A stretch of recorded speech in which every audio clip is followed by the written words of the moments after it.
Thanks for tuning in to the PLR podcast. Thanks for listening. Thanks for following along. Please, if you don't already, subscribe to the podcast. We're trying to build a network of leftists, some kind of network for the state of Rhode Island. And we can't continue to do that unless we have help and support. We have a Patreon with a lot of bonus stuff coming up. We got some really cool guests coming up. Brett Payne from Street Fight will be on. Reclaim Rhode Island will be on. Cups will be on soon. And then today our guest is Sunrise, people from Sunrise. We have merch on the way too. We have hats and masks and koozies coming. So if those things tickle your fancy, then check them out on the Patreon when they're up. And I do want to give kind of a content warning because I am going to bring up Pepe Le Pew today. We're going to be commenting on the designation and classification, realization of Pepe Le Pew, the skunk, as a predator, a sexual predator. So, if that's upsetting to you, then skip it. Yeah, I mean, we could just get it out now. Pepe Le Pew. You might as well. You already like. Yeah, he's a sexual assault skunk, and all of these white dudes are really angry about it. And it's related to the Mr. Potato Head or Mixed Potato Head, and it's related to Lola Bunny. The bunny. Oh yeah. The bunny. Taking tits off my cartoon rabbits. How dare they? How dare they? Oh. And who else? What else is there? Dr. Seuss. Dr. Seuss, which is weird because Dr. Seuss was never canceled. It was just the Seuss company decided not to print certain of his books. Yeah, they were like, these probably shouldn't be sold anymore, so we're gonna take them off the market. It wasn't even called for by anybody. They made that decision themselves, which which is good. But people got angry anyway. It's mostly 40 to 50-year-old or older white guys that just get pissed about this stuff. It's just so weird to me. I was in a Twitter battle, as I do, with some right-wing influencer who had some post about taking away sexual assault skunk, and I was like, man, grow up.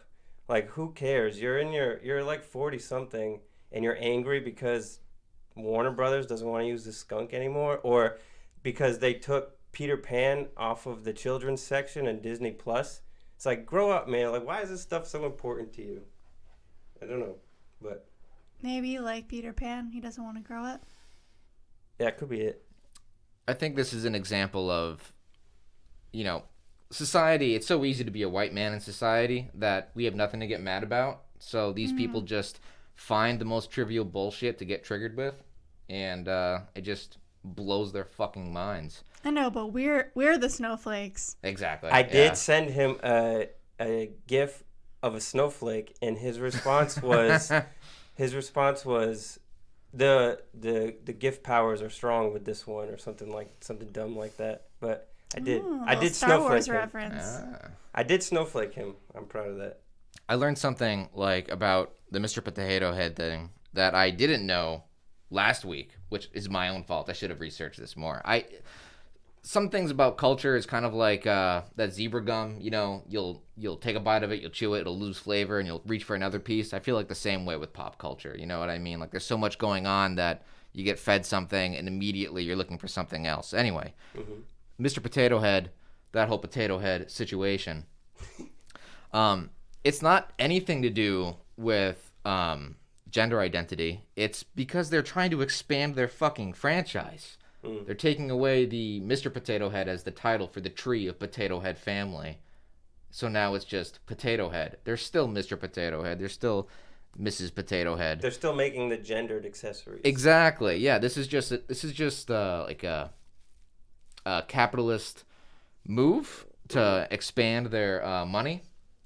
And then by complete coincidental situations with our, the way that things are right now, it's also giving them this kind of push in the media to bring their name back in the media. So it's a win-win for the Potato Head franchise, but everything else is largely just purely coincidental. I do want to add another way of thinking about that, which is, normalize dudes carrying purses. Like, in terms of gendered accessories, like, maybe Mr. Potato Head wants to carry a purse. And, like, that's what I'm thinking, like, kids already do that kind of stuff. Like, maybe, I mean, I've always been gender creative, so maybe that was just me, but I feel like in my experience as an educator for the past decade, like, I've been watching kids, because gender is something that's learned, just play with it and just be like, wear whatever they want to wear and just do whatever they want to do. And so that's one of the things that annoys me about, I mean, I understand what they're trying to do, Hasbro, but again, it's one of the things that kind of annoys me, especially as somebody who, like, presents or is perceived, performs as what many consider to be a woman, but not really feeling super connected to that designation. And rather than asking others, or rather asking myself to conform to a certain idea, I'm asking everyone else to expand their idea, and we'll kind of like meet somewhere else, because it's like, gender is not binary, right? So it's not opposite ends of a spectrum. My gender is not part of a spectrum. My gender is a cloud, and it's this like cool ball of everything, and you can do whatever the hell you want. And I love my girly boys and my boy girls, and I want to bring that into the potato world. Liberate, free the potato family from patriarchy. And if a yeah, and exactly. it doesn't have to be a satchel. It can be a purse. You can call it a purse. Yeah. Oh my god. Is that what they call male purses? Do you remember that from Hangover? It was just like, you're carrying a purse, and he's like, it's a satchel. Indiana Jones had one. Ugh. Indiana Jones did have a purse. Damn. Yeah. It's a bag that you put your stuff in, your tools in. It's a tool bag, but calling it a purse, people get all bent out of shape. They got to call it a man purse or a merce or whatever A to merce. like feel better about it. That's the thing, is like, practically speaking, it's very practical to have a purse. I Carry a purse. hate carrying a purse. I'm a pocket guy. Well, hey, how about fanny packs, right? I rock the fanny. That's like the middle fanny ground. packs are in the cool. summer. Yeah. rock It's the fanny helpful, pack. hands-free, convenience. What is the male version? Is that a manny pack? It's just a fanny. If a merce I mean, and a purse? everybody has a It's a fanny. chaos pouch in punk. Is it? Well, right. Yeah, chaos pouch. That's right. Let's think about this, though. In U.S. vernacular, a fanny is your bum, right? Correct. Yeah, I think so. But overseas, your fanny is your vulva, I believe. Oh. For those who have vulvas. So it is, calling it a fanny pack, it's like, what is it? Who's it for? Where does it go? It's for Fran Dresser. What's her name? That'd be a Fran franny pack. Drescher? Yeah, that's the one. It's a franny pack. Yeah. Mr. Sheffield. Mr. Sheffield. I love Fran Drescher. I was really into her. Really attracted to her for some reason. The nanny? Of Yeah. course. She's Why beautiful. not? Yeah. She has that siren song, that voice. It's amazing. Hard not to fall in love with Fran Drescher. For me, I would... No, never mind. I'm not going to say that on a podcast. So in my endless work trolling people on the internet, I get into it with people usually on Twitter, because I don't know how to use Twitter, really. And so, like, that was one thing that dude responded back with, something about, like, the lack of followers that we have. And in my head, I was like, whatever, man. I don't know how to court followers on Twitter. I'm not good at that. I don't even know how to tweet. I always write over the limit. Do you even tweet, bro? I do tweet here and there. I try to do it, but like, I've always been better at Instagram, I guess, because like the hashtagging and tagging people in general seems easy. Well, hashtagging is actually from Twitter originally, I think. I think it bled over to Instagram. But what you're saying about followers and stuff is like, there's like 3 ways to convince someone of an argument. There's logos, ethos, and pathos. Logos is the rational argument. Ethos is the emotional response. And pathos is, maybe I'm getting confused. No, pathos is the emotional response. And ethos is your community respect, who you are as a person in your community. So if you're online and you don't have 1 million followers, automatically your credibility is shot. You can come at them with both barrels and full of information.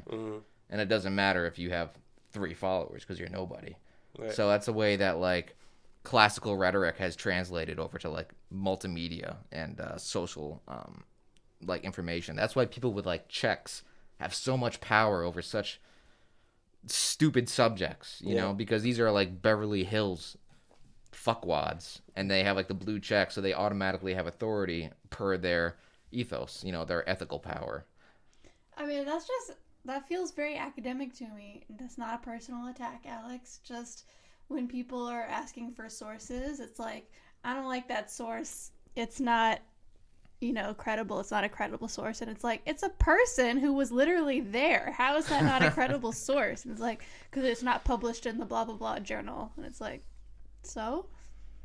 I mean, I've never heard academics doubt sources that we in this room would count as legitimate, but I've definitely been sent right-wing articles, usually from newspapers in rural Texas, that like some random person in Rhode Island found an article that supported their point from Texas and send it. And then I look into that newspaper and sure enough, it's like it's part of a conservative think tank. And I'm like, this article is bullshit. Like, all you got to do is Google this topic and you'll see that it's bullshit. And usually when people do make like sweeping wrong claims, I do ask them, like, show me where you're getting that information from, because otherwise you're just talking out of your ass and like it's your opinion, and like everybody can have an opinion, but it doesn't make your opinion right, you know.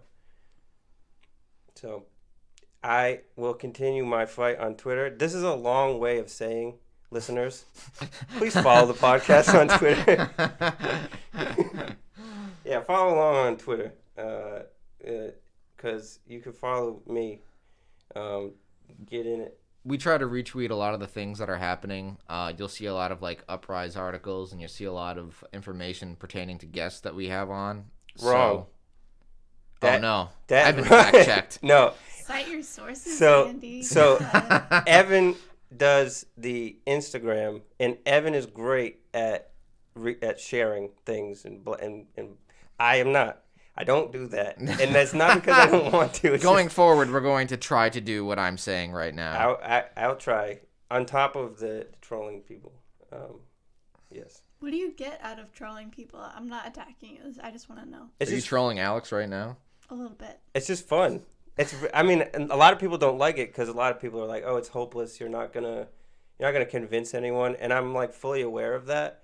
But the thing is that I despise like conservative white males so much that I just like making them angry. And even like lib people, I despise them so much that if I can just get them to step away from their device and like turn to their partner or whoever and be like, this motherfucker online was like was saying this to me, then I won. You know what I mean? Like, it just makes me feel good, like, just to troll them like that. That's what I get. You need to win? Huh? Do you need to win? Is that a I don't need to win. No. You like? No. So even this guy with the snowflake thing, like when he said that comment back to me about being a master of GIF, I didn't respond to him. Like, at a certain point, once it's clear that like I pricked them, then I could just step back. You know what I mean? I don't need to win anything. I don't need to have the last word either. I don't have a problem with antagonism in this regard, so don't think I'm coming at you. Trolling's good, besides just pissing people off, is like when you go to a conservative page and someone makes an absolutely absurd claim, like Marjorie Taylor Greene's page and that kind of thing, you'll see an entire wall of misinformed people that, you know, are regurgitating the same bullshit that went into their fucking ear. And it's good to have someone go down there to those comment sections and post something that's against, you know, the current.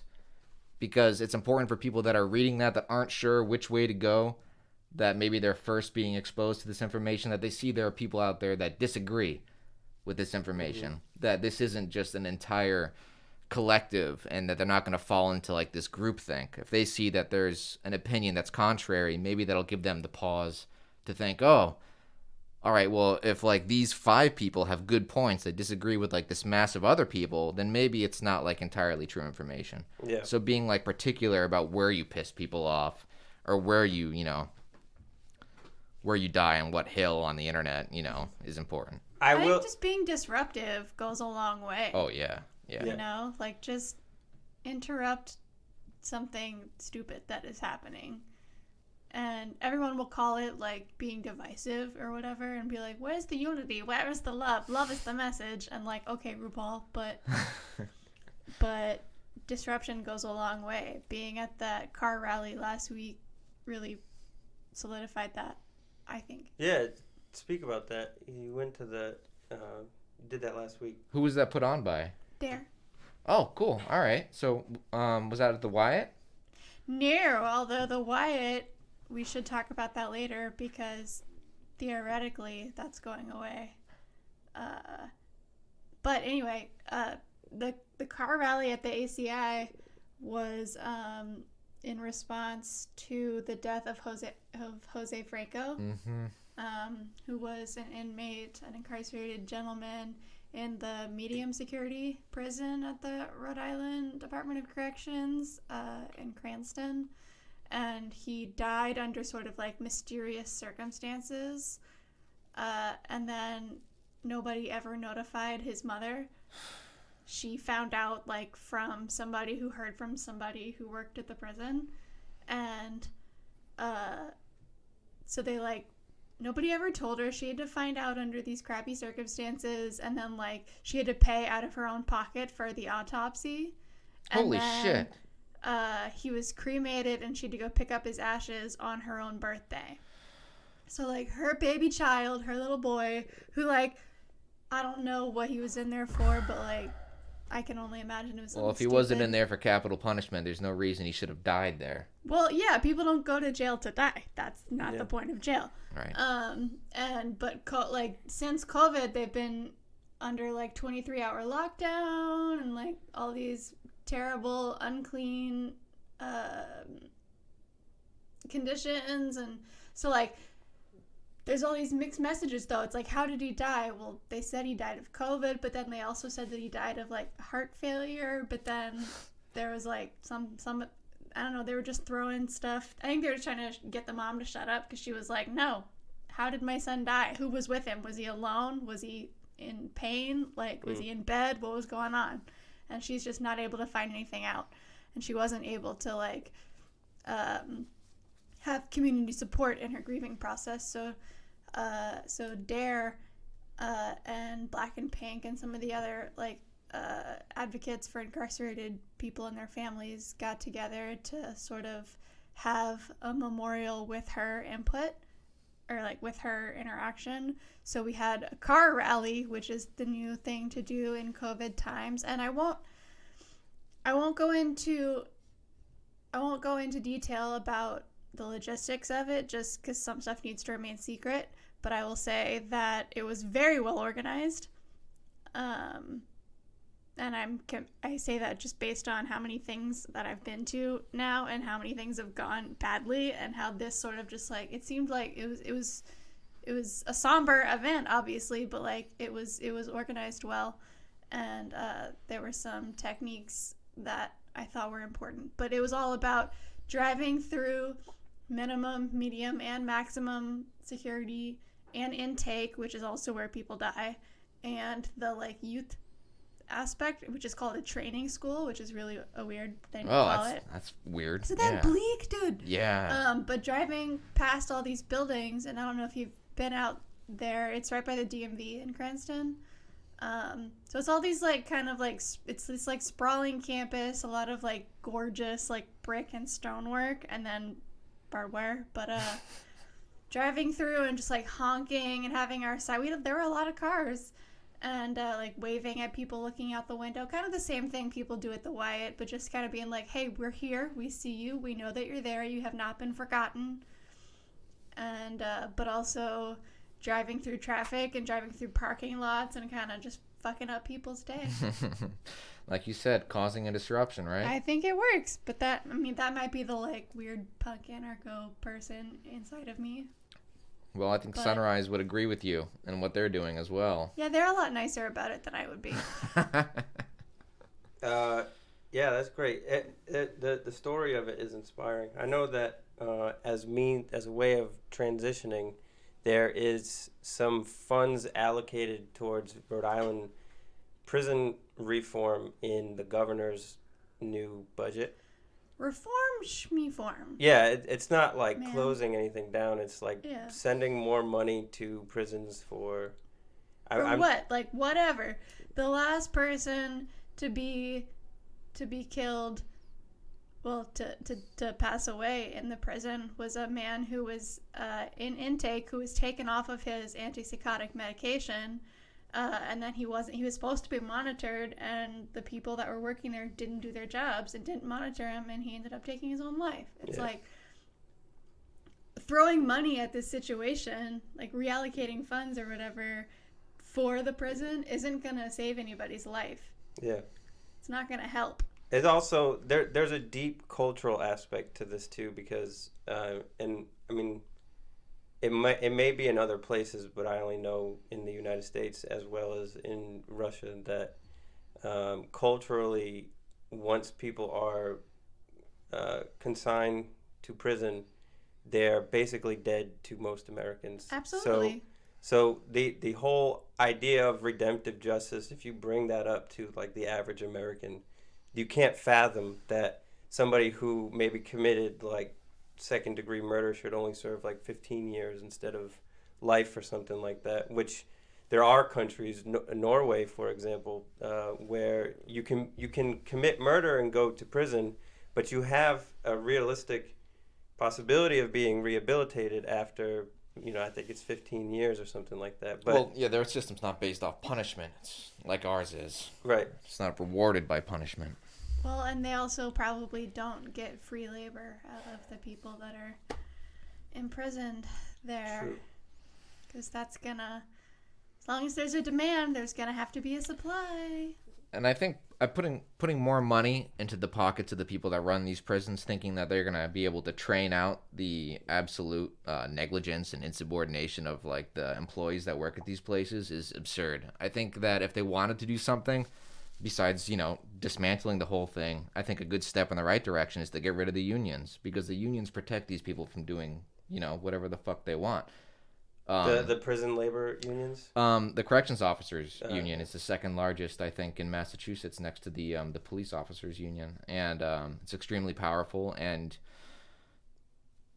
the people that were responsible for taking those medications away and not watching him when he should have been, they're not going to be punished to the degree that they deserve to be punished at all. Not to the degree that they deserve to be punished. I think they were put on paid administrative leave naturally, which is what happens when you murder someone. You get a little couple weeks vacation. A little bit. You get to talk about how bad you feel, maybe if you're forced to go see like a therapist. Oh man, I kind of wish that guy didn't die, but whatever, back to week next week. A member of my family a few years ago, and I don't want to give too many details for fear of backlash, but a member of my family was wrongly arrested. Like, her name was very close to the name of the person that they wanted, but she wasn't the person that they were looking Holy for, but shit. her name was close enough, and they didn't look at her actual name, and they didn't match her birthday, and they didn't match her fingerprints and stuff. They were like, yeah, your name is close enough. And she's like, you've got the wrong person. And they're like, yeah, we've got the wrong person, so they haul her in. She's on crutches because she's just had surgery. They take away her crutches and her pain medication, for which she has a prescription, but they drug test her, and because she's got painkillers in her system, they add that to her charges. Holy shit! And then, she's in there for a while. She picks up another infection from being in the facility and having such poor care there. But another relative of ours was able to, help, get her released. Not as quick as one would like, but she was lucky enough, privileged enough to be able to be released. And so my family like made threats, you know, like, we're gonna expose you, this is all whack. And they basically made counter threats, like, we'd like to see you try, we will run you out of town, you'll never be safe, kind of a thing. Yeah, That's a story. Oh my god. And these are like normal ass white passing people in another state. Like, imagine how it is for people not in that situation, who don't have those resources and that sort of like, fuck you, I'm gonna take care of this attitude. That's insane to me. Happens every day. Speechless. Yeah. Happens every day. I have a question for y'all to change the subject. Are we ready to smoke a blunt with the new governor of Rhode Island, who in his budget has also prioritized the legalization of Mary J. Blige? Of Mary J. Blige? Yeah. No more drama. Oh. No more drama, marijuana. That was good. Am I ready to get high with the governor? With Mr. McKee. Short answer, no. What do you think he talks about if he's high? Oh my God. There's no fucking way he smokes. This is a way to win support from all the people that he knows he's gonna piss off once he comes into office. It's another, like we were just talking about, it's another one of those kind of like hot issues that he maybe used to get people to like him. I know he wasn't like elected, but to get people to be like, oh, he's pretty chill. Dan, all right, making the weeds legal. But it's like, what are you really doing? Like, I guess I need to read it and see what his actual plans are, because obviously you can't just make one thing legal without releasing people in prison for petty drug crimes and stuff. But I would like to know what his plan is before I decide whether or not I want to be under the influence next to him. I mean, I am a school teacher. I have never done a drug in my life. So I just want that out there. I don't smoke weed, but I will say to Dan McKee that if he and I smoke a fat blunt, then I will vote for him in 2 years. Just because of that, which he won't. But he won't inhale. Yeah. Let me say, I don't even smoke weed, but if he did it. Fuck Dan McKee. I don't care if you legalize marijuana. It's going to happen in this country anyway. You are not progressive. You're a piece of shit. And you shouldn't even, be sitting in the chair that you are. So I look forward to the day that you're out of office and choke on a donut, you fucker. Yeah, I mean, part of it. Part of it. Harsh words, including the word donut. And I smoke weed, so you win no favor from me. It's a perfect way to end that. And I smoke weed. Just the mic drop.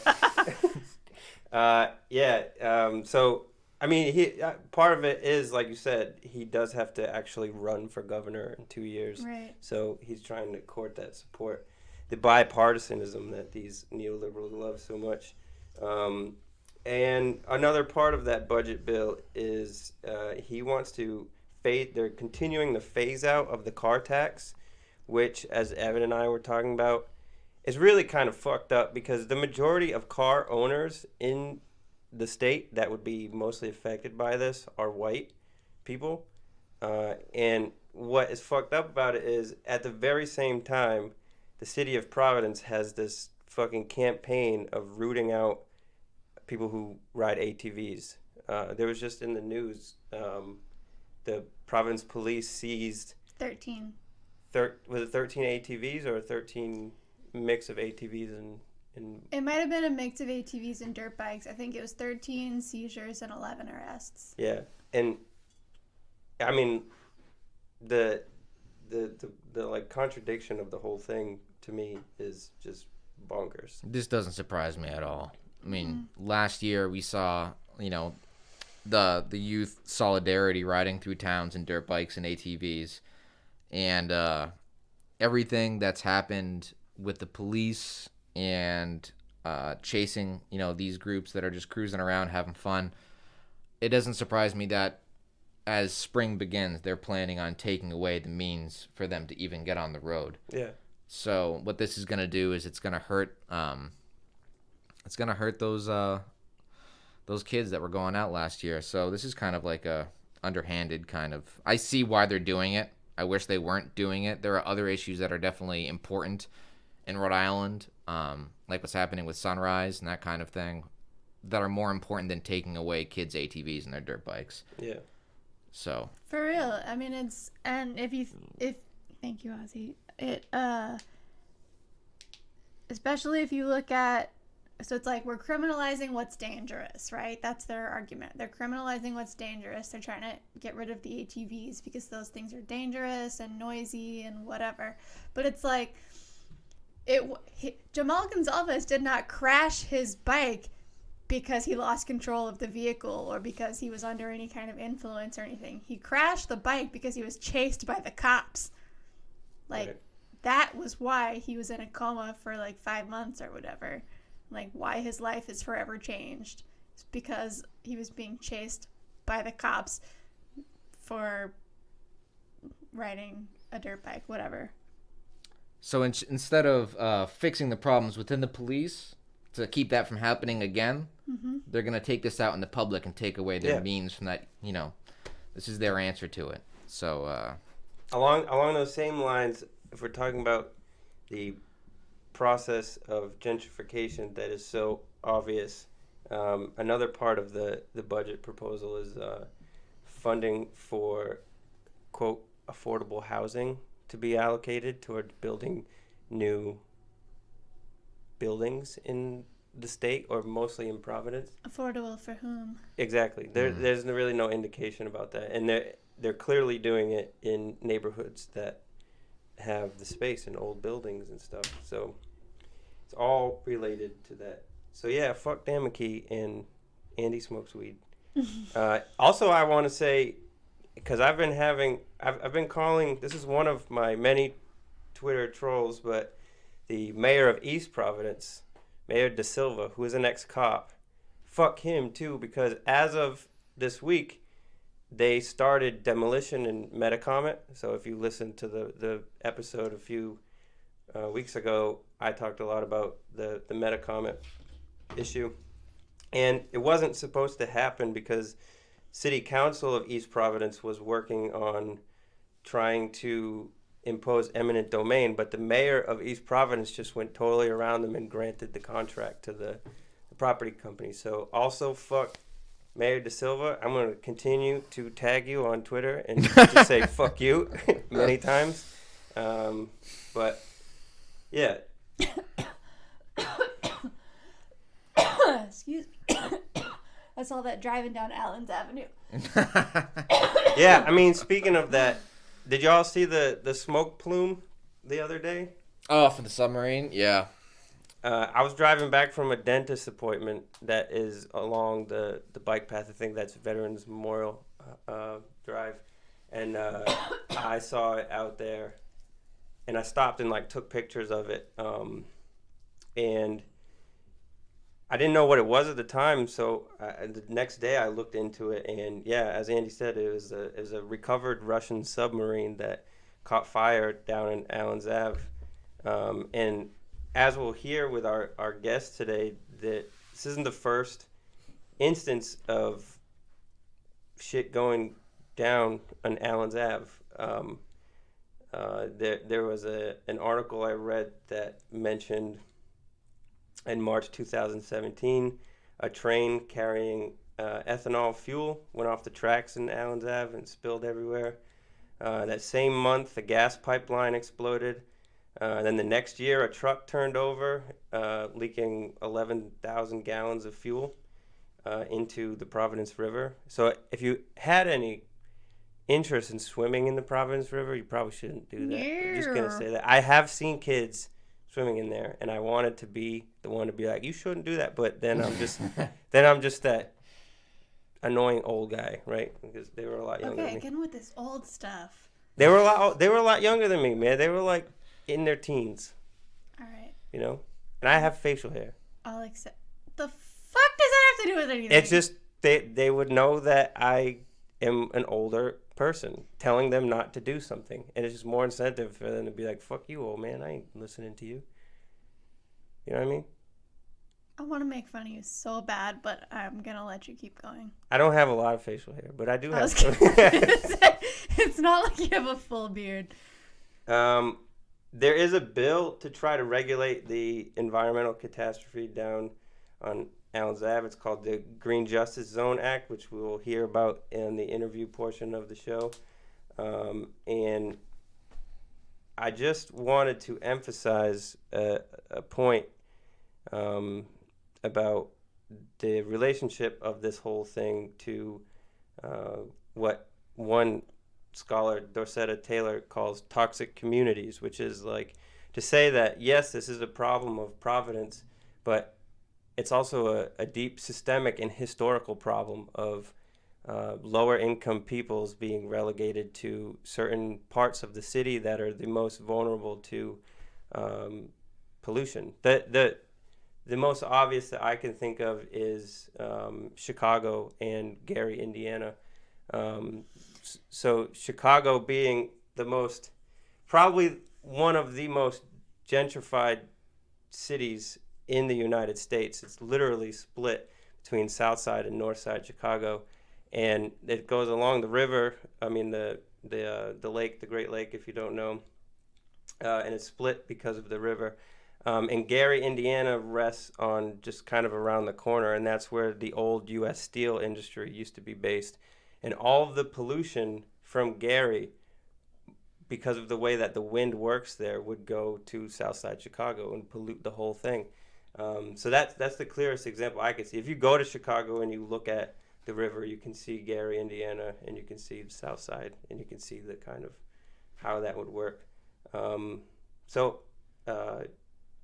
It's just sort of something I wanted to bring up, make people aware of, especially with a lot of people talking about systemic racism and what exactly that means. I think there's a lot of people who want to believe that they're not racist and, or that they don't benefit from a racist system. And it's one thing you sort of have to just acknowledge that even by not having grown up in areas of your town or city that are so systemically, toxically polluted, you have benefited from this whole thing.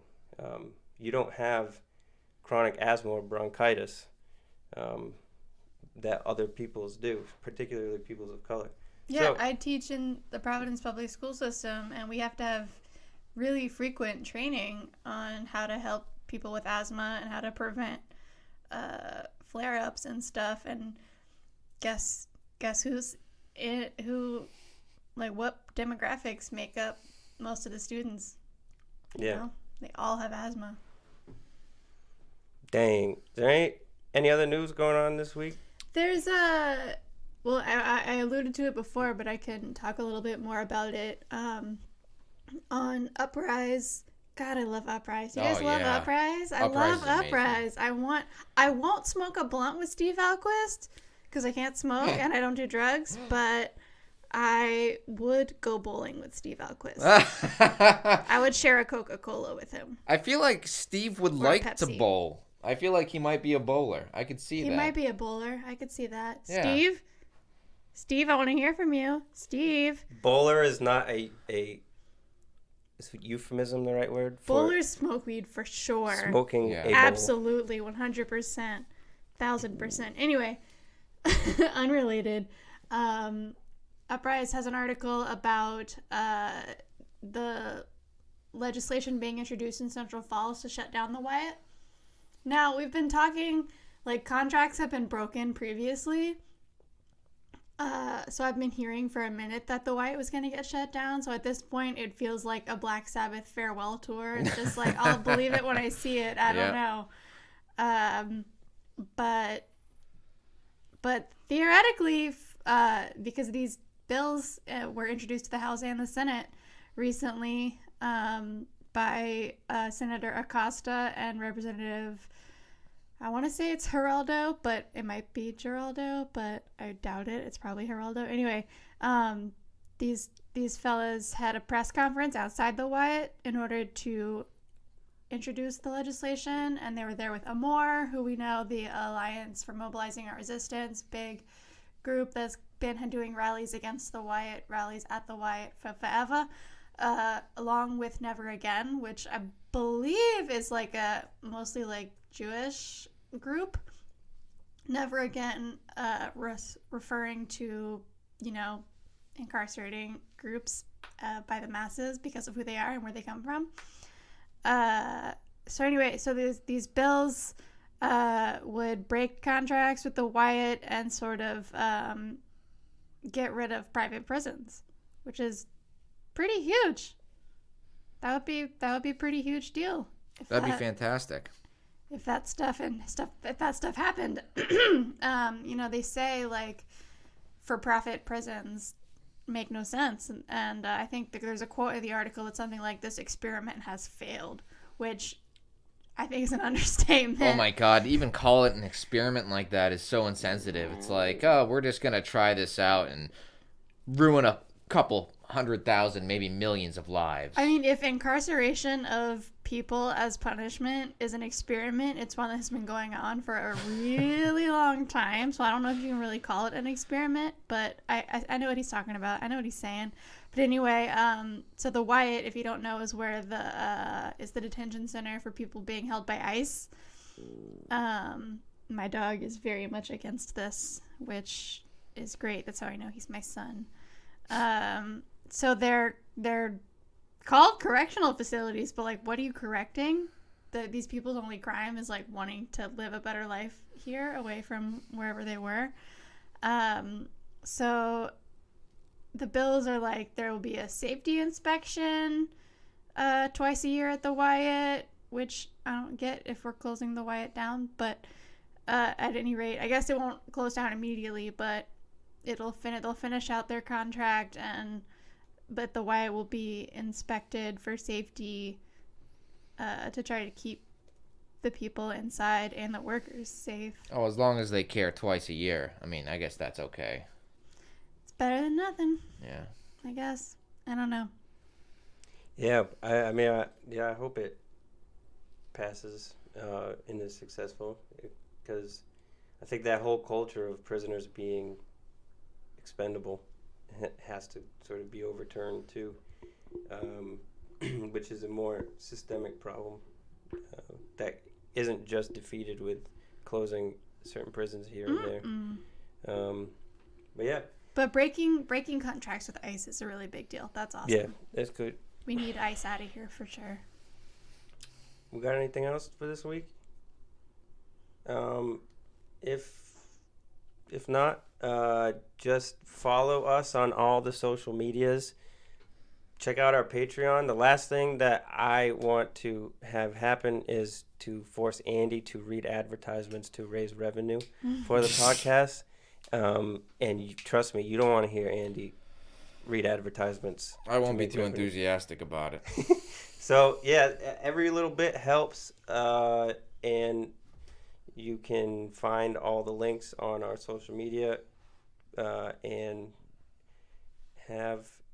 here is Sunrise.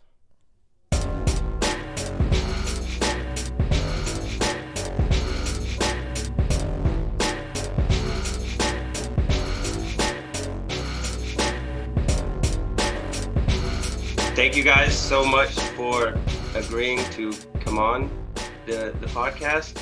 And I thought we could start by just having you introduce yourselves. Yeah, Great. totally. Well, thanks so much for having us on your show. Really appreciate it. So my name is Susanna. I am, the pronouns are she, her. I'm 20-something years old, and I'm an educator. I'm an executive co-founder of the AfroSoc Caucus, and I'm one of the leads for the partnerships team for Sunrise Providence.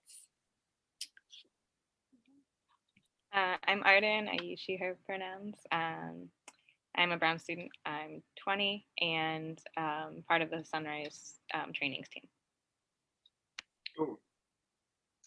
Can you guys just start off by telling everybody what Sunrise is? Yeah. Well, so I was wondering if we could share a story as to why we joined Sunrise. Oh, of course, yeah. Okay, cool. Um, okay, so once again, my name is Susanna.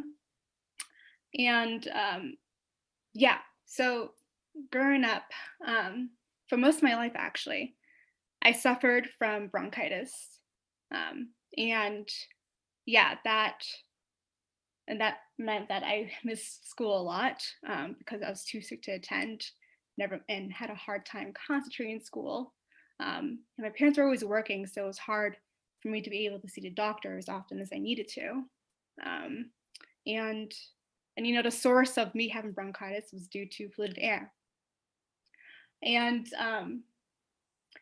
I didn't realize that you know me having bronchitis and this polluted air was tied to climate change. Um, and I thought it was just something that we just had to live with, and that there was nothing that we can do about it. But the reality is that there are actually people who are responsible for this, and that we can make a difference. Um, and when I got older, I as I become aware of these grand issues, I want to make a difference, but I'm only one person, and if you want to make a mass difference, you have to join a lot of people who believe in what you believe in to fight to make a difference, right? Um, and I was never involved in politics. I hated politics growing up. My family never talked about it, but I knew that in order to make a real difference in my community, we have to take the avenue of learning about politics and getting involved and taking civics action. Um, and I believe that we are the voice of our generation. We're the future, and we're fighting for a better world to live in. I believe that everyone should have access to breathable air, drinkable water, a livable future. And because if we don't fight for it, you know, if not now, when? And should I have a child, I want to let them know that I did what I could to fight for their future.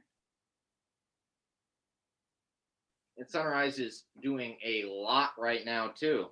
It's extremely active, and it's a part of a huge coalition with other groups as well. So you guys coming together for strength and really achieving a lot. This is a busy week, and we'll talk about that too coming up. But that's a beautiful story. Thanks. Thanks for listening. Oh yeah, thanks for sharing it. Arden?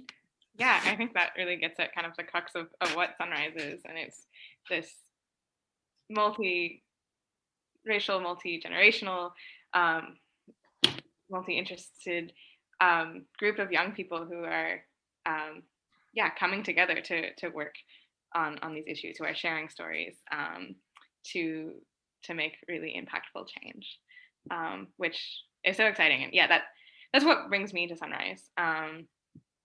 I grew up overseas, and my dad does renewable energy work, and so kind of was always thinking about renewable energy and climate change, but also looking out. I didn't get that. Oh, could you try again? Sorry. Also looking out in the world and seeing. I don't understand. Gosh. Sorry. Business is listening into your conversation right now. Yes. Should I start over? You can edit that out. Yeah, go ahead. Yeah. Okay. Start over. Yeah, if you want. Yeah. Yeah, it doesn't matter. Yeah. Okay. Well, I'll just keep going. Yeah. So my dad did renewable energy work, and so that was always a focus of our conversations. But also like looking out in the world and seeing all of the ways in which climate change was degrading communities around me, and and how far we were from having renewable energy on a large scale. And I think it's very easy to look out into the world and to feel hopeless about all of the various things that are happening. How far we're falling short as a society from really like creating a just world. And I think that's where Sunrise comes in, of that it provides inspiration, because you can you're working with Sunrise and working with other people who have this vision for a just world and who have an idea of how to bring it about. And you can look out and see one narrative of degradation, but also see this other narrative of a new wave, a new era coming about, that is really led by young people. And yeah, we're beginning to create a world that works for everyone, that is addressing the perils of climate change and tackling the climate crisis head on. And yeah, it is so inspiring to work towards that vision. And working with other people in Sunrise makes me feel like it's possible. And that, I think that's what motivates me every day to get out of bed, is to know that there are so many people working towards this, and I'm part of this much larger movement that really is bringing about change. It seems like you both have like these personal connections to things that are happening with Sunrise this week. Your father worked in renewable energy, and there's an agriculture council bill that you guys are working on to create more jobs in green energy. And then also, of course, the submarine fire and the terrible conditions that we've seen that are affecting people's ability to breathe in their own household, their own neighborhoods. So can you tell us about some of the things that are happening this week with Sunrise, with those bills? Because I know you guys are doing training over the weekend, right? Yeah, I can talk about that. So these bills are part of what's called the Rescue Rhode Island Act. So it's a series of 3 bills, one that addresses housing, one that addresses food, and one that addresses clean air and water. And we're working, as Susanna said, you all said as well, we have coalitions and work with a lot of different organizations. So this is in partnership with Renew Rhode Island, and they have been working on this legislation for over a year. And the idea is to really tackle the largest environmental issues that we're seeing in Rhode Island. It's an amazing piece of legislation. It really is a Green New Deal for Rhode Island. And I can just go a little bit into the details of each part of the bill. So the first part is about housing, and addressing the severe housing crisis that's in Rhode Island. There's so little affordable housing, and people spend exorbitant amounts of money of their income on their rent. And so this is really about creating affordable and also sustainable housing. The sustainable piece is having solar panels on it and having insulation so that people aren't spending as much money on utilities. And also it's addressing the climate crisis. And then the bill also plans to create thousands of jobs for people to create these houses or to renovate existing houses to make them more sustainable. So every part of the bill is amazing because it tackles many different issues. So unemployment, the climate crisis, in this case housing insecurity. The food bill is similar. It works to address the environmental degradation that we're seeing in Rhode Island because of the way that food is produced and shipped in here, and also addressing food insecurity. And 25% of Rhode Islanders are food insecure at the moment, which is insane, and that number is going up with the pandemic. So this bill is actually coming at a really important time, with addressing the issues that have always been there but are being exacerbated by this pandemic. So the idea of the food bill is that it will establish community land trusts that will be democratically controlled and funded. And so communities will be able to produce their own food in sustainable ways and decide what food they want to produce and how to distribute it. So really all 3 of these bills are putting power into the hands of the people, which is very exciting. And then the other part of that is providing funding for local farms in Rhode Island that already have sustainable practices. So really, again, addressing the environmental degradation that we're seeing with the climate crisis. And then the third part is about clean air and water. This is specifically relevant to all of the crises that have happened. For example, the submarine explosion on Tuesday. And we've seen event after event after event that is polluting our air and our water, and putting people's lives at risk.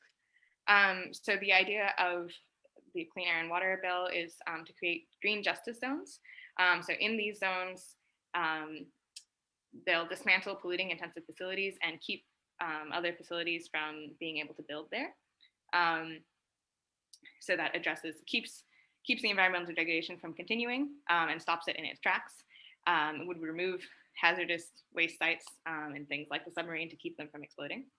And then also has funding for environmental remediation. And again, this is putting the power into the hands of the community members, because residents in the communities get to choose which projects they want to prioritize, since they're most affected by it, and they know what most needs to be done. And then similarly, this also creates jobs through the Just Transition Program. So the Just Transition Program provides jobs and training to people to carry out those remediation projects. So yeah, it's a really comprehensive bill addressing all sorts of issues in a super intersectional way. Yeah, it's really cool, and something that people in Rhode Island have really want and need. So we're working right now this week, as you said, to get those bills passed. So they just entered the legislature last week, and 2 of the bills are up for hearings this coming Monday and one on Wednesday. And so Renew and Sunrise are asking people to get involved in any way possible, either by testifying for these bills and talking about how they will improve the lives for Rhode Islanders, through sharing stories. Sunrise is really big on storytelling, and then also just to garner support through phone banking and canvassing, and really pressuring legislators to vote for this bill. One thing that is really relevant to the fire that happened recently is the location of it, being in South Providence, that is by majority Black and brown neighborhood. And so I'm wondering if the bills that are being proposed, if you guys are addressing climate and race in those bills in some way, and trying to alleviate somehow those communities that are most affected.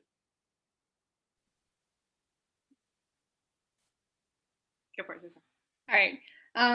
Yeah, that's a great question. So we absolutely are centering Black and brown BIPOC voices, so Black, Indigenous, and people of color voices, as we fully understand and recognize that it is Black and brown communities who are disproportionately vulnerable to the climate crisis, and that being Washington Park and South Side, Allen's Avenue, where there's a whole strip of power plants, which is concentrated amount of polluted air. And we're working with community members from there who are part of the coalitions and leading these coalitions to make sure that their voices are heard. So we are considering, many people's perspectives every single step of the way. Does that answer your question? Yeah, that's great. I have just a little bit more to add specifically about the legislation. So the Clean Air and Water Act, the Green Justice Zones, those are specifically in this first iteration targeted just to Washington Park and the south side of Providence. So the communities that are most directly affected. And the idea is that that will provide a model of how to create these zones in other places across the state that are also affected by the environmental degradation. And then funding for the land trusts are directed towards low and middle income communities. So the bill is explicitly focusing on racial lines and economic lines. That's great. To kind of zoom out for a second, I was hoping that one of you could explain history of Sunrise itself? Some of the highlights of your movement, like what were the most successful actions or the biggest impact that you guys have felt in the movement so far? Yeah, more than happy to say that. And also, just to punctuate to the last question you've asked, I would say that climate change is climate justice is racial justice. Mhm. So as far as for Sunrise, our theory of change, you know, as far as we're going about change, if you get like 10 people to like the state house and you're trying to put pressure on our politicians, you're probably not gonna, like respond to you. They'll acknowledge you, but maybe your demands will not get met.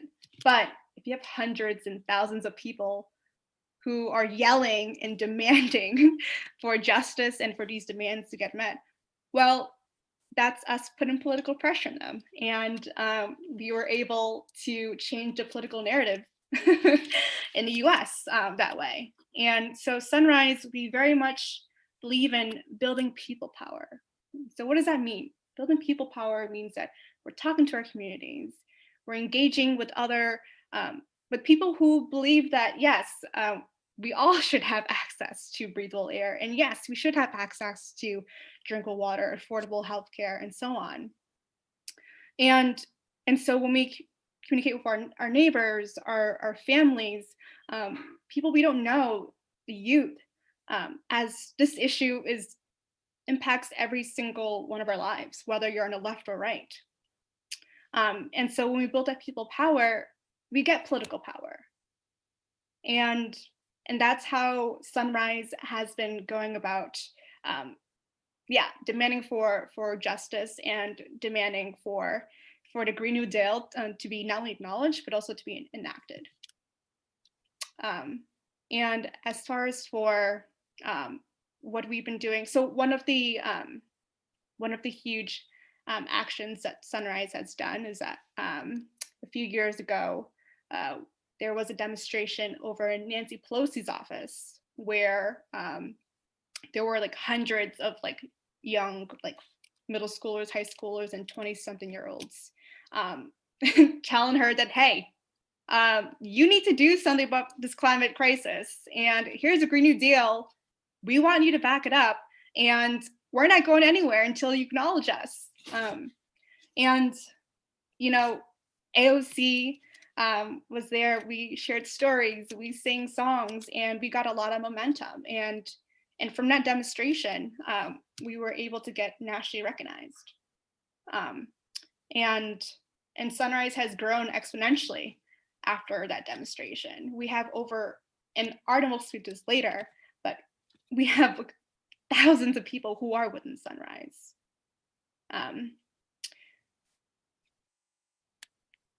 Is there anything else you want me to add? Do you want to share your story about the campaign you worked on? Oh, yes. Okay. So for one of the many victories that Sunrise has accomplished, in Sunrise Province specifically, last year, there was a campaign. So there was a company in Providence that wanted to build a garbage dump on Allens Avenue. And so to reiterate, Allens Avenue is a street in Providence that's mainly in Washington Park, and has to strip so many power plants that already has a lot of concentrated amount of air pollution. So building a garbage dump on this street, it will add to the toxic chemicals that our children are already exposed to. Children and families and communities. So, children and families from the Washington Park and Southside communities have some of the highest asthma rates in Rhode Island. And this waste site will add to the chemicals that are already making them sick by digging up poison soil, adding truck traffic and exhaust, as many as 188 more trucks every day, letting garbage, contaminated water escape into our environment. So when we acknowledged that, the people were like, I don't think so. we are not going, we do not support this whatsoever. And so we showed up to meetings and the City of Providence Planning Commission meetings. And I remember it was January, it was very cold in the evening. And I was like called at the last minute to attend this. I wasn't 100% sure what was happening. But then when I was in his room, I was told what was going on. And I remember that when this proposal when someone wanted to make a public comment for this proposal, for those who were opposed to it, all the community members who showed up and there was like about 20 to 30 people there. Everyone shot their hands up and said that we oppose this and we don't stand by this, which I thought was very powerful. And from there on, we had this campaign to make sure that this proposal was going to get withdrawn. So that meant canvassing, talking to our neighbors, going to letting the public know of this issue and that their voice should be elevated, and for them to say that, hey, this is not okay, and we don't want this to happen. And so that happened. So that campaign was from January and in March, and literally just before the pandemic hit, our silver lining was that we won. That that proposal was withdrawn. And so we built that people power, and because we built that people power, we were able to get that political power. And so I remember after I found it out, I was in my car and I just sobbed, I was crying because I was like, wow, I can't believe we actually made a difference in our community, and that it wasn't that hard. It was just a matter of just telling people of this issue, and they agreed that this is not okay, and that we got together and we made our voices heard, and we made a difference. So there's one of many victories that Sunrise has brought forth. I want to add just anecdotally, because you've mentioned Allen's Ave a few times. I also have been struggling with breathing related illnesses for a minute now, and so that has led to a lot of complications with the rest of my body, and I go to physical therapy and occupational therapy and vestibular therapy on Allen's Ave, and so that's multiple medical appointments a week to go all the way over there. And it's so strange to drive past all of these plants and weird spots just to get to my medical appointments. It's mixed messages, it's am I healthy, am I not healthy, I don't know what's going on. There's a Dunkin' Donuts. Yeah, there will always be Dunkin' Donuts, right? And unfortunately in that area, turn at the Dunkin' Donuts. That's how you know you're a New Englander. But yeah, I didn't even know that. I didn't even understand the concept of power plants. And I learned all of that through Sunrise. So, and I feel to become educated about taking civics action is taking back power. Mm-hmm. Absolutely. Are you modeling your practices, or are you inspired by any other groups globally? Yeah. So I'm a teacher, and when I teach my students American history and how Black history is American history, right? And so there was an abolitionist movement, and then how we were able to end slavery. I mean, arguably slavery has not really ended, but it's a different conversation. And how we had the women's suffrage movement, and how we had the labor organizing movement, and we have the Me Too movement, and Black Lives Matter, and so many movements who have, created these changes that impact our lives today. For instance, our 2-day weekend. We didn't just get that. we had to fight for that. And as far as for the civil rights movement, right, there were so many demonstrations that had to be done just to fight for equality, and that fight still isn't over, right? Like Breonna Taylor still needs justice. Exactly 1 year today. Yeah. And so, I believe that when we acknowledge our history, it gives us a sense of agency. It's that, wow, like people were fighting for us, and now that baton's being passed on to us. And so it's up to us to, fight for coming generations. And so for Sunrise, the climate crisis, it's not like arbitrary, right? It intersects all the issues that we face, right? Because we all live on Earth and this is our environment. So, yeah. What age group do you teach? I am a grade school teacher. And as of this year, I'm teaching 4th grade, but I've taught from grade levels 3 to 7. So how are your 4th graders handling this information? Like, are they like also outraged, or are they like, man? Oh yeah, totally. They are absolutely enraged. And I was fearful of like conveying, all this information to like 10-year-old kids, but like to them it was like a no-brainer. It's like I was like, yeah, fossil fuels. We use, gas. We need for our cars, and also utilities when we turn on the lights and get heat. And did you know, my dear students, did you know that all of this creates polluted air, and all of this, and people are getting money off of this, and they are the reason why we have a climate crisis. And they were like, wow, that's awful, that's terrible. And I was like, yeah, and guess who's impacted? Mostly Black and brown people who can't afford to live in areas where this doesn't happen. And you're like, what? That's not fair. And I was like, well, that's why we need some more like electric cars. We need to stop using fossil fuels. And I'm like, yes, exactly. So children get it. The youths understand. It's the youth who's leading this fight, because after all, it is their generation, right?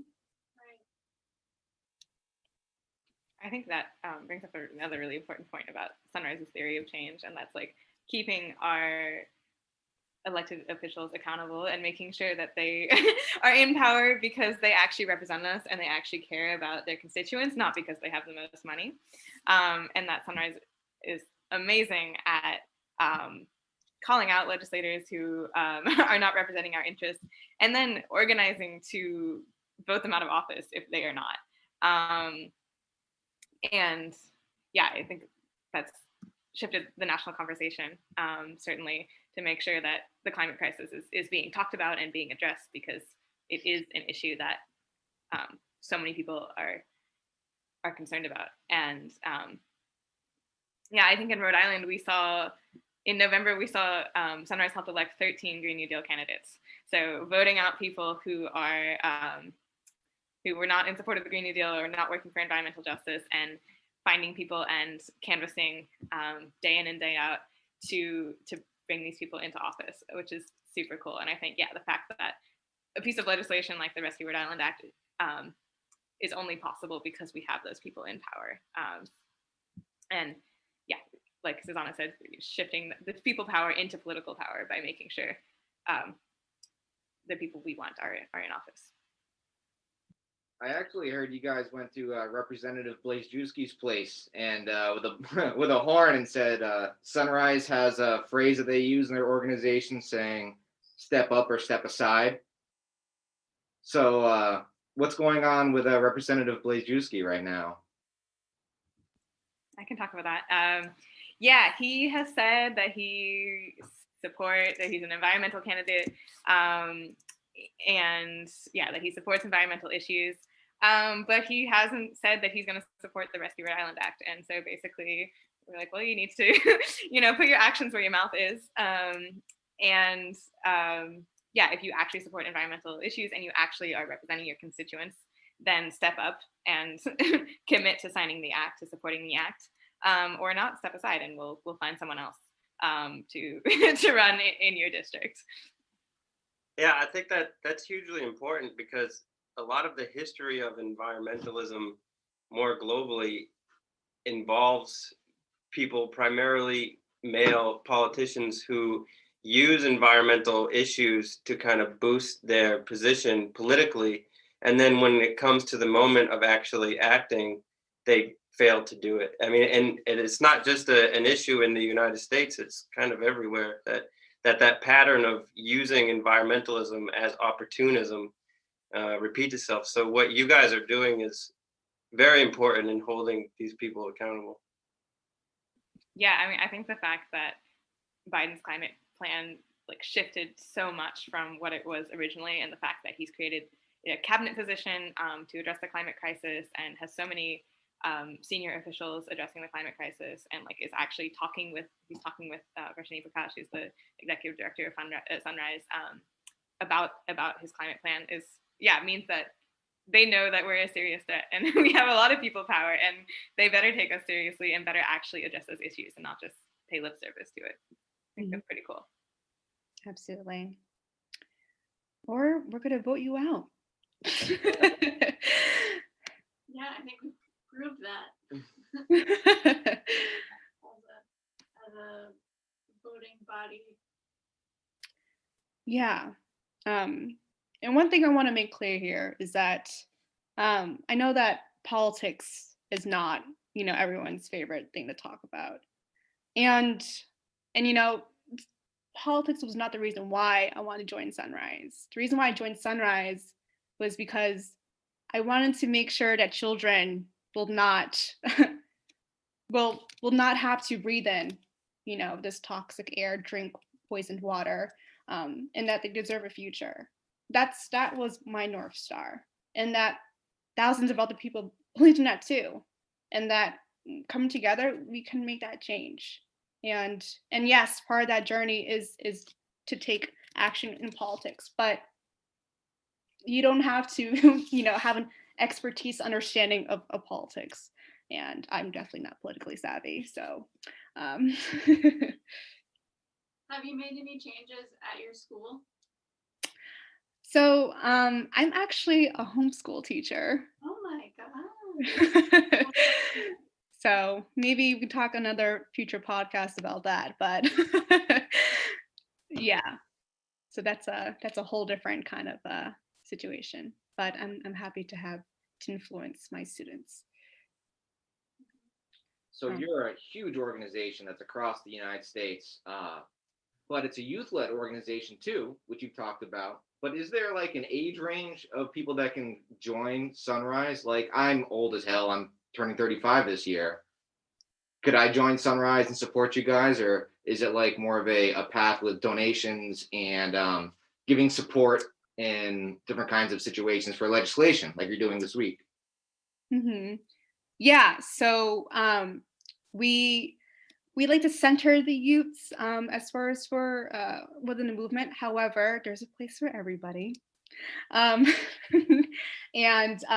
actually, as far as for those being involved, like the cutoff is 35. Ah, damn it. So you're still welcome to be in a movement. And for folks who are older, they are still involved in, and that's by, other measures, by like, providing any form of like mentorship or like experience in like helping build out, providing teach-ins or helping facilitating any forms of organizing. So yeah, I mean, again, it's not just the youths that's combating this crisis. You're still young, you guys. I'm halfway to 70.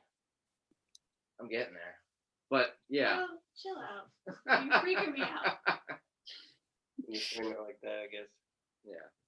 Well, I think it's incredibly inspiring. I think putting youth in the front of an organization gives it that vitality, and it gives it that that power that really moves people. So I think it's extremely great, and it's inspiring to see people come together like that, and to see the coalition that you guys have. Like, the list of organizations that are all together on this Green Deal is absolutely insane. It's like 20 different, from all different types. You have labor unions, you have other environmental concerned groups. You also have different groups that are all across the civil rights, spectrum, and it's really awesome because it's so hard to find unity on anything in politics, and to see so many people come together under the same banner for environmental justice and climate justice is really great. You guys are doing some awesome work, and thank you for coming on and talking to us today too. Do you guys have anything that you want to pitch, and you can throw out your Twitter or handles or whatever for people to follow and get involved with, or any actions that you have upcoming that we can boost on the episode? So I mean, it's super easy to get involved in Sunrise at any level. As Susanna said, there are hubs across the country, but here in Rhode Island, in Providence, you can, if you're interested in getting involved, you can look us up on social media. Our Facebook is Sunrise Providence, and then our Instagram and Twitter handle is @sunrise_PVD. And yeah, you can find there how to get involved, and someone will reach out to you. Sunrise is really good at incorporating people and making you feel like you're really making a difference as an individual. And so someone will reach out to you and figure out where the best place to put you is based on your interests. And then if you're interested in just in general, you can go to sunrisemovement.org, and that'll have information about all the different events that Sunrise is doing. There are a bunch of virtual events and trainings, and also about hubs in other cities and states. And then the Rescue Rhode Island Act organizing is mostly spearheaded by Renew. Renew Rhode Island is doing a bunch of phone banking and training for testifying for these bills upcoming. So yeah, I mean, testifying is happening this week, and there are strategy meetings every day to learn how to testify to hopefully get these bills passed.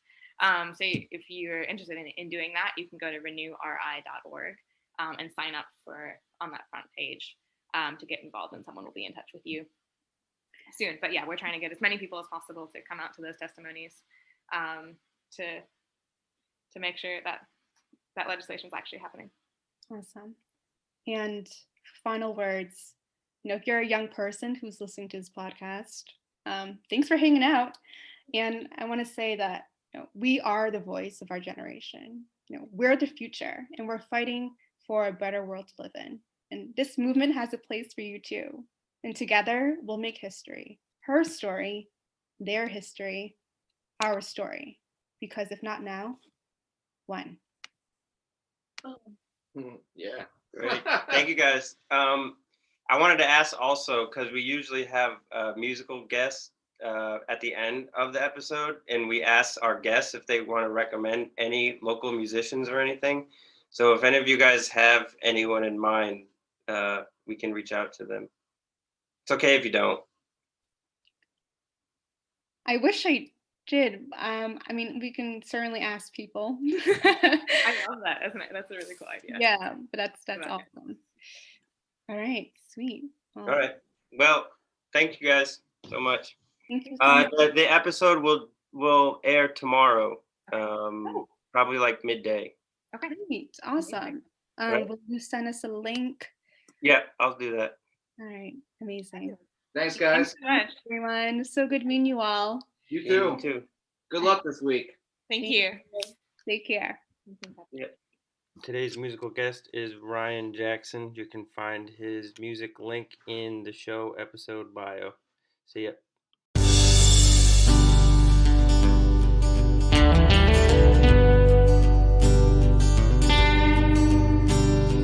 After the accident, the doctor he said that I never walk the same again. I guess I don't mind, I'm just biding my time. Well, I can't even stroll off the deep end. So I watch the cars pass the people and bars, past the things that I've seen on my day. Though I stand still, everything keeps on moving faster than I can explain. Somebody to slow down the ride. If I could get off, that'd be fine. 'Cause all of these people and all of these places and all of their names don't match all of their faces. And I can't get back, and I don't know how anyone or anything goes.